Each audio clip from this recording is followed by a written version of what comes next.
Yuusuke Yotsuya isn't your typical hero. He's a cold, logical loner who suddenly gets thrown into a real-life RPG. While everyone else gets flashy hero roles, he's stuck as a farmer. Seriously. But instead of whining, Yusuke uses pure brains and strategy to outsmart monsters, dodge death, and question the messed up game he's trapped in. He's not here to play hero, he's here to survive, no matter the odds. Just your average Tokyo high schooler who happens to hate everyone around him. Relatable? Maybe a little too much. Back in the real world, Yusuke's daily routine is about as thrilling as a wet paper bag. Go to school, ignore everyone, go home, and game until he passes out. He's got a soft spot for RPGs, though his gaming high gets crushed when he spots an old photo of his younger self. Yeah, nothing kills the vibe like childhood nostalgia. Later that night, he starts stalking his classmate Ayu on his phone before heading to bed. The next day, our boy's on cleaning duty with Ayu, the athletic, popular, can do no wrong girl everyone adores, and Kusue,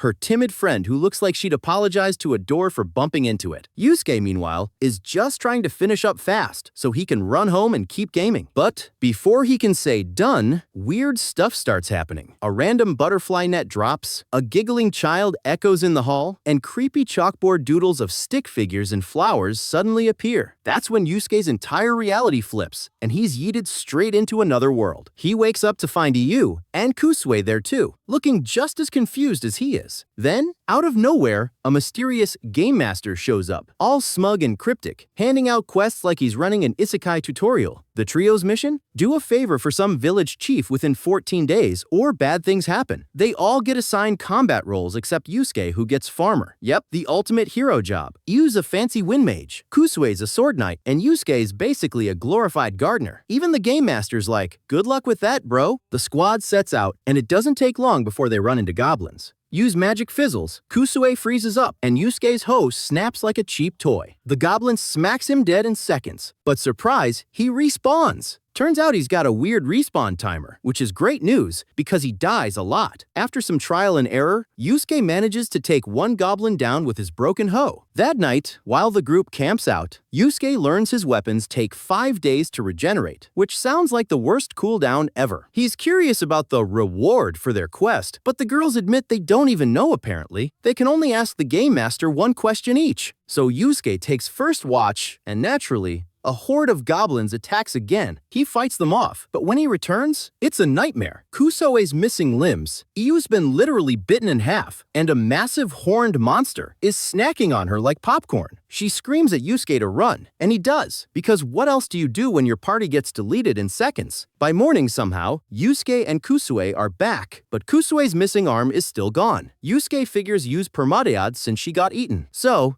in typical cold Yusuke logic, he's like, welp, let's forget her and move on. The two reach a nearby village where the locals cheer like they've found their saviors. The village chief gives them a quest, slay the troll wreaking havoc in the area. The same troll that killed Ayu and chomped Kusue's arm off. Yusuke's reaction? He's not scared, he's thrilled. Finally, a challenge that's not Tokyo or goblins. While Kusue worries, Yusuke trains alone, muttering about how much more alive this world feels compared to his boring city life. Forget school, homework, and nosy teachers, Yusuke's found a new game to win, and this time, he's playing for real. Yuusuke Yotsuya's back in action, baby. And this time, he's got one goal: grind goblins, level up, and not die horribly again. The guy dives into the forest like it's his personal video game dungeon, whacking every green nuisance in sight. Along the way, he finds one of those magical log points that play back memories like a fantasy TikTok. He peeps in on Ayu and Kusue, chatting about who their next party member might be, and turns out Ayu actually talked about him. Just when things are getting juicy, he sneezes and the memory cuts off. While scouting the area, he spots a village from a hill and gets hit with some nostalgic flashbacks from his Tokyo days. But no time for feelings, there are goblins to smack. After slicing through a few of them, his rank jumps to level 9, and just as he's starting to feel himself, he gets a nightmare notification. Kusue is dead. He bolts back to the village only to find it on fire, bodies everywhere, and no sign of revival for Kusue. That's when it hits him she must have been eaten. Yeah, that's a hard respawn fail right there. Then he stumbles on another log point and watches Kusue's memories play out. Turns out, back in the real world, she was sick and weak, always left behind. But here, she finally wanted to be strong, to fight, to matter. matter. She even stayed behind to hold off the troll so the villagers could escape. Of course, it doesn't end well. She's eaten alive. The big bad troll shows up right after, and Yusuke barely escapes being turned into monster sushi. He kills a stray goblin mid-chase, levels up again, and time suddenly freezes. Enter the Game Master, all smug as usual. He spins his dumb roulette, and Yusuke lands a new job chef. Yep, from farmer to chef. Not exactly hero material, but hey, at least now he's got a knife. When time resumes, Yusuke goes full Gordon Ramsay, except instead of yelling about raw steak, he's gutting the troll like a pro. Using his new culinary knowledge, he slices open the monster's stomach, freeing Yu and Kusue's revival. The gang teams up, dying and respawning like a cursed speedrun, until Yusuke finally jumps inside the troll's belly and skewers it from within. IU finishes the job with a wind blast to the head, and the beast is done for. The Game Master congratulates them, tosses out new ranks, and grants one question. So Yusuke asks what happens after their 10th quest, and gets a glimpse of a massive dragon waiting in the future. Then, snap, they're back in Tokyo like nothing happened. Iu heads off to practice. Kusue limps home, and Yusuke looks up to see the same building the dragon was on. Suddenly, his hatred for Tokyo feels a lot smaller because if he quits now, the city he can't stand might just get wiped off the map. The ever-mysterious Game Master hits him up with a task that sounds more like a dating sim than a life-or-death quest. He has to hit on a specific girl, and somehow, the fate of their next mission depends on how smooth he is. So, yeah, no pressure. Yotsuya sneaks into another school, winds up in the girl's bathroom, and finds 3 bullies harassing a girl while filming her. Realizing this could end up on social media, and maybe even drive the poor girl to something drastic, he goes full action hero mode, snatching their phones and smashing them like a boss. After walking the girl home, she explains that the bullying was payback. She and one of the bullies used to stream together, and she'd said something online that didn't sit well. She insists she's fine, but when Yotsuya tries to dip, she blurts out something about an idol training game called Wansta, saying he'd make a great model if he copied one of those virtual guys. Then she dashes off, leaving him standing there like, what just happened? He sighs, calls her an otaku, but ends up playing the game anyway, and immediately regrets wasting his time. Next thing he knows, teleportation time. Yotsuya, Shindo, Kusue, and the new girl, turns out her name's Yuka, they are thrown back into the other world. The Game Master does his dramatic spin the wheel thing, and Tokitate becomes a fire wizard. He also drops a fun little update. Revival time is now 40 seconds instead of 30, and their mission is to cross 5% of the map and deliver some mystery cargo to a place called Radodorbo. Easy, right? Tokitate immediately calls Yotsuya a pervert, claiming the bullies told her he was trying to plant hidden cameras. Smooth misunderstanding there. She later admits she only said that to avoid being bullied again. Meanwhile, she and Shindo bond over their anti-bullying morals, with Tokitate secretly fangirling over how cool Shindo is. Their heartwarming moment doesn't last long though. A giant flying bug crashes down, and out pops a massive centipede that starts rapid-firing pill bugs like machine gun bullets. Yotsuya and Shindo die instantly, while Tokitate thinks, this is my magical girl moment, only to set her wand slightly on fire before getting instantly obliterated. When Yotsuya revives, he's annoyed that everyone still treats him like a creep, despite saving her life. Fueled by irritation and chef-level knife skills, he goes bug hunting. He hops on the centipede's back, hacks off its legs, and, with Kusue's help, finishes it off, ranking up like a pro gamer grinding EXP. Later, Shindo dreams of her tragic past her friend Sayuri, the one who taught her compassion before dying in an accident. She wakes up to Yotsuya lifting weights like it's nothing, and when he asks about the time she cried in the log point, she grabs his hand and whispers, "Help me!" Iu Shindo finally opens up to Yusuke Yotsuya, and man, her backstory hits hard. She admits she used to be that kid in kindergarten, the little troublemaker everyone dreaded, until she met Sayuri, an older girl who was basically her light. But the world can be cruel. Years of bullying pushed Sayuri over the edge, and she took her own life. That tragedy stuck with Shindo. In elementary school, being the daughter of a punk biker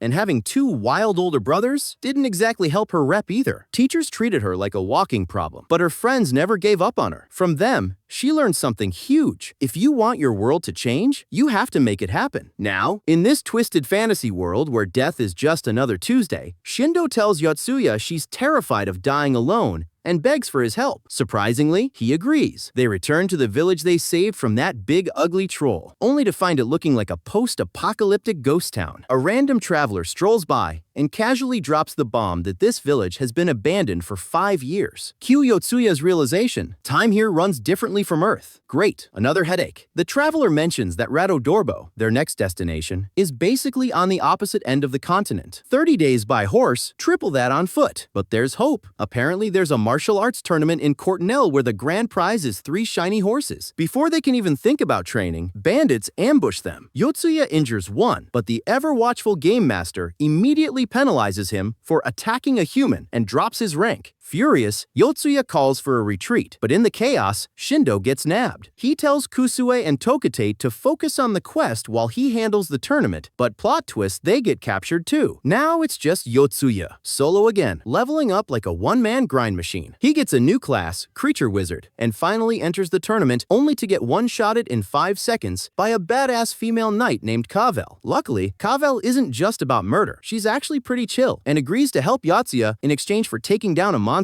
They target a troll, but when that doesn't pan out, Yotsuya uses his big brain to help her by ratting out the bandits for horse rewards. Kavel even trains him in swordplay, which goes about as well as you'd expect. Later, during a raid on the bandits' camp, the baddies unleash a raging berserker. Kavel fights like a maniac, slicing and laughing until things go south. Yotsuya uses his creature magic to trick the berserker into thinking someone's behind him, classic bluff. It works just long enough for Kavel to decapitate the monster in one glorious swoop. The team's rescued, everyone's alive, and Yotsuya explains he totally flopped in the tournament, but still managed to snag one horse. Kavel, clearly impressed, offers to escort them to Radodorbo with her crew and some much-needed sword training. The catch? She keeps the horse. Kusue Hakozaki's life used to be all about hospital beds and missed PE classes. While other kids were out there running laps, she was busy running test results. Her grades in sports were basically crying emojis. But instead of sulking, she made a big decision. She'd become a doctor and invent the ultimate cure to heal both her and her mom's illness. But fast forward to the murder-happy fantasy world she's stuck in now, and that dream feels like a whole different lifetime. Watching knights and Yotsuya slice through enemies to save them, she realizes something wild. The violence she once hated is now the one thing keeping her alive. Later that night, the group sets up camp, and our boy Yotsuya plays chef for everyone. The mood's all chill and cozy until Kavel's like, "All right, dinner's over, time for pain," aka training. Yotsuya warns Yuka Yukitate that Kavel's lessons are brutal, flexing about how he fought her 100 times and only managed to win 3, and only after he started using a real sword. Tokitate's face screams regret, and when Kavel gleefully says she loves slicing her students, Tokitate realizes, oh crap, she meant that literally. Sure enough, after her lesson, Tokitate's left trembling, saying even though their pain is reduced to 1/36 of reality, it still hurts like hell. Then it's Hakozaki's turn. She's nervous but determined to toughen up. And hey, progress time. During their travels, they run into goblins and decide to fight. It's all chaos and green limbs until Hakozaki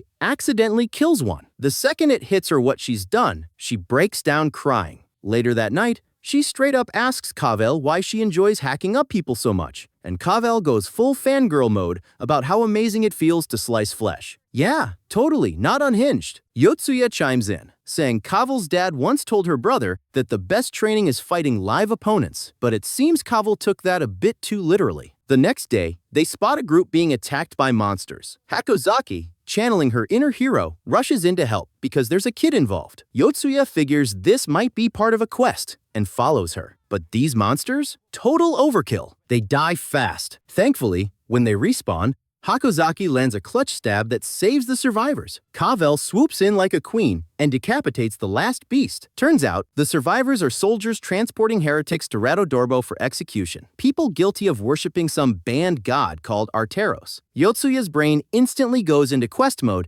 If these guys are the goods, should they really be helping them? Or did they just screw themselves over again?